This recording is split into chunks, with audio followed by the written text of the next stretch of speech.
नेपाली वाम लोकतान्त्रिक आन्दोलनको लोकप्रिय युवा नेकपा एमालेको उम्मेदवार कौड सुवान नेम्बाङको विजय पश्चात उहाँलाई विजय ज्ञापन बधाई शुभकामना ज्ञापन गर्नका लागि उपस्थित आदरणीय जनसमुदायहरू, यहाँहरूमा नेकपा एमालेको तर्फबाट उम्मेदवारको तर्फबाट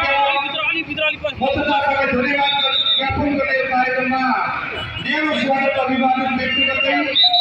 यो कार्यक्रममा हामी अत्यन्तै संक्षिप्तमा मतदाताहरूलाई धन्यवाद दिने कार्यक्रमको रूपमा यसलाई अगाडि बढाइरहेका छौँ र यो कार्यक्रमको उभिउभी अध्यक्षता गर्नका लागि म नेकपा एमाले इनाम जिल्ला कमिटीको उपसचिव तथा क्षेत्रीय समन्वय कमिटी इनाम क्षेत्र नम्बर 2 की संयोजक अघिलाई उपस्थित जनसमुदाय समक्ष अभिवादन गर्दछु। कौड दिनु लावती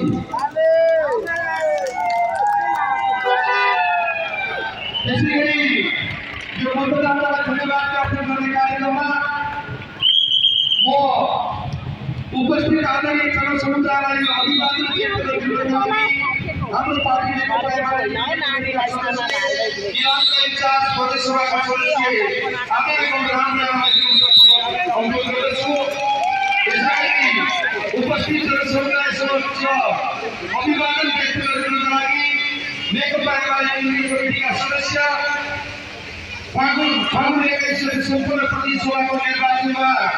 यस क्षेत्रबाट लोकप्रिय मतका साथ निर्वाचित तपाईहरुको सुमधुरको साथी तपाईहरुको भाइ छोराकी साथी कौड सुवान नेम्बाङलाई उपस्थित जनसमुदाय समक्ष त्यसैगरी नेकपा एमाले केन्द्रीय सल्लाहकार परिषदकी सदस्य पार्टीको तर्फबाट समानुपातिक उम्मेदवार कौड तारा गुरुङलाई म उपस्थित जनसमुदाय समक्ष अभिवादन व्यक्त गर्नका लागि अनुरोध गर्दछु। त्यसैगरी नेकपा एमाले इलाम जिल्ला कमिटीका अध्यक्ष आदरणीय कौड गणेश बराललाई उपस्थित जनसमुदाय समक्ष अभिवादन व्यक्त गर्नका लागि विनम्रतापूर्वक अनुरोध गर्दछु। पार्टीको विभिन्न